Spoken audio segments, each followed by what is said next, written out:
नमस्कार दर्शकों, मैं हरगोविंद सिंह लोधी। आप देख रहे हैं आपका अपना news channel Bundelkhand news 24 express. तो आज पानी भी हर एक प्यासे कंठ को पहुंचाने का कार्य करवाएंगे।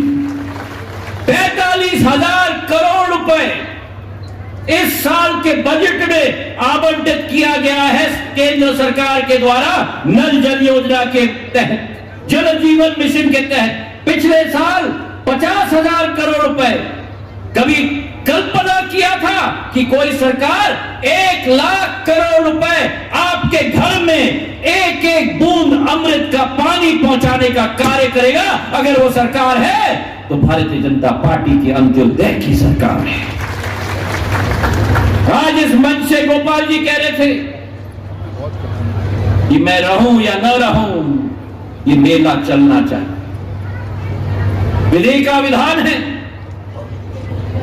लेकिन मैं रैली की जनता से विश्वास लेना चाहता हूं कि जिस व्यक्ति ने अपना संपूर्ण जीवन आपको समर्पित किया, जिस व्यक्ति के जीवन काल में हर क्षण में अगर आवाज उठी तो रैली की झंडा की आवाज उठी, सागर की झंडे की आवाज उठी, उस व्यक्ति का साथ आप और हम मिलकर अंतिम सांस तक देने के लिए तैयार रहेंगे।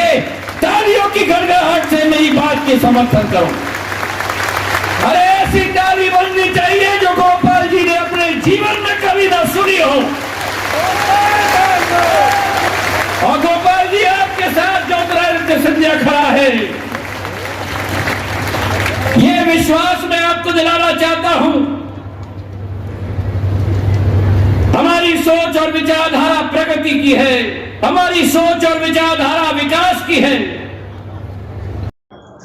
गढ़ाकोटा में आयोजित 3 दिवसीय रहस मेले के द्वितीय दिवस में केंद्र सरकार में नागरिक उड्डयन मंत्री ज्योतिरादित्य सिंधिया मुख्य अतिथि के रूप में शामिल हुए थे।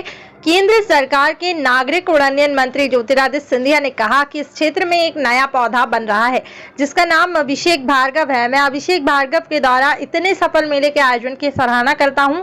उन्होंने कहा, पहले मानता था कि मध्य प्रदेश में केवल ग्वालियर का मेला ही बड़ा है, किंतु यह देखकर लग रहा है कि यह मेला ग्वालियर के मेले के बराबर है। उन्होंने कहा, मेरा सागर से मेहमान नवाजी का कोई संबंध नहीं है, मैं यहाँ का ही पारिवारिक सदस्य हूँ। मैं केवल ग्वालियर का नागरिक नहीं बल्कि सागर के खून के रूप में आपके समक्ष खड़ा हूँ। मेरी दादी का जन्म सागर में हुआ और दादी ने सागर में रहकर जो सिद्धांत, मूल्य, धरोहर, विचारधारा को सहेजकर हम सभी सिंधिया परिवार को दिया है, इसके लिए सागर का हमेशा ऋणी रहूंगा। मंत्री सिंधिया ने कहा है कि मेरा परिवार राजनीतिक से प्रेरित नहीं है बल्कि सेवा, धर्म, विकास और उन्नति से प्रेरित। मेले के रूप में उस जमाने में किसान के बीच में आदान प्रदान नहीं होता था। एक प्रांगण में सभी किसानों को इकट्ठा करना, यह माधव महाराज की सोच थी। श्योपुर राजस्थान, कोटा से लेकर मंदसौर, नीमच के लोगों तक वो ग्वालियर मेला प्रसिद्ध है। 125-50 साल पुराना मेला है। लेकिन जब मैंने गोपाल भार्गव जी का न्योता मुझे मिला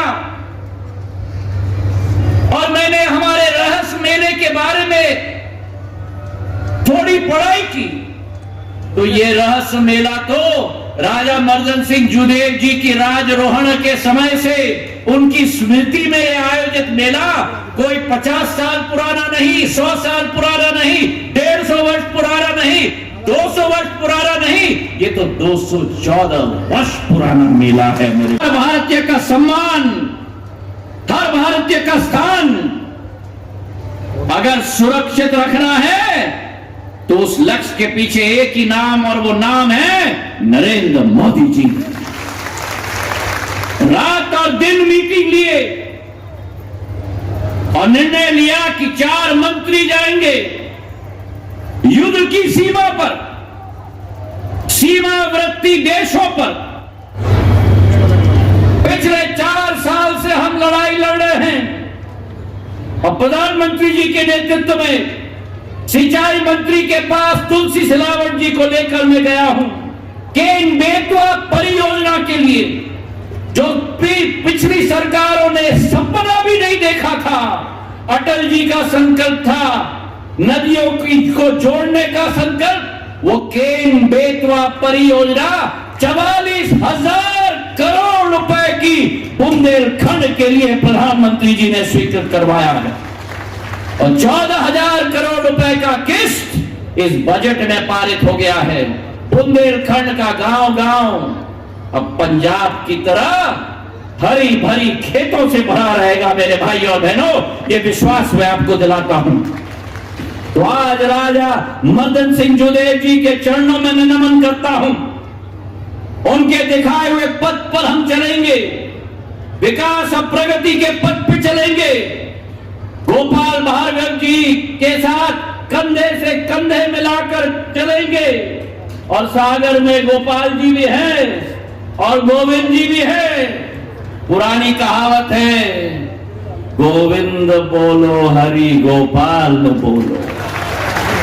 दोनों की जोड़ी है सागर में और इस जोड़ी के साथ ज्योतिरादित्य सिंधिया खड़ा है और इस अपार जनता भी खड़ी है। धन्यवाद। जय हिंद।